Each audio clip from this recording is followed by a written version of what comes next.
সরল সুদ কষার উপর একটা খুবই গুরুত্বপূর্ণ প্রশ্ন। এই টাইপের প্রশ্নগুলো কিন্তু এখন প্রায় পরীক্ষায় আসতে দেখা যায়। কি বলেছে প্রশ্নে, চলো দেখবে।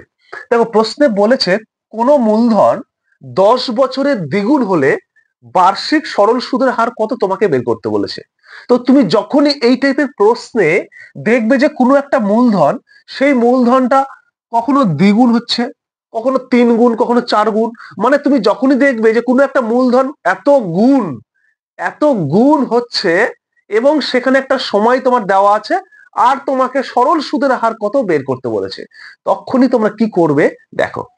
যত গুণ লেখা থাকবে সেটাকে প্রথমে লিখবে, যত গুণ, এটা লিখলে। এবার এই যত গুণ থেকে তোমরা সবসময় কি করবে, 1 মাইনাস করবে, করলে করার পর এটাকে তুমি সবসময় কি করবে, যে সময়টা দেওয়া থাকবে, এখানে যেমন 10 বছর আছে, যেখানে যত দেওয়া থাকবে সেই সময় মানে লিখে দিই সময়, সেই সময়টা দিয়ে ভাগ করে দেবে এবং তার সঙ্গে কি করবে, একটা 100 গুণ করবে। তাহলে যত গুণ বলেছে, কত গুণ বলেছে এখানে, এখানে দ্বিগুণ বলেছে, তাহলে দ্বিগুণ মানে 2 আর -1, সময় কত বলেছে 10, তাহলে এখানে 10 বসিয়ে দাও ইন্টু 100, এটাই হবে তোমার আর এর ভ্যালু। আর মানে শতকরা সুদের হার। তাহলে কাটাকাটি করলে কত হয় দেখো, 2 থেকে 1 বাদ দিলে 1 হয়, নিচে 10 ইন্টু 100 সমান কি হয়, 0 0 কাটলো 10, মানে তোমার হচ্ছে আর এর মানটা হয়ে গেল কিন্তু আর সমান 10%, যেটা কিনা তোমার অপশন বি তে আছে। আশা করছি তোমরা বুঝতে পেরেছো। এটা ছিল তোমার টাইপ 1 সরল সুদ কষার উপর।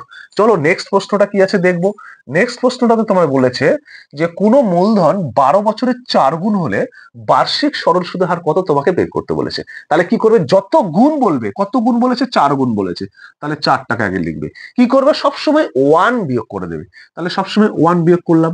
তারপরে নিচে কি লিখবে, সবসময় যে সময়টা দেওয়া থাকবে, এখানে 12 বছর দেওয়া আছে তাহলে 12টা লিখবে, ইন্টু কত করবে, ইন্টু 100 করবে।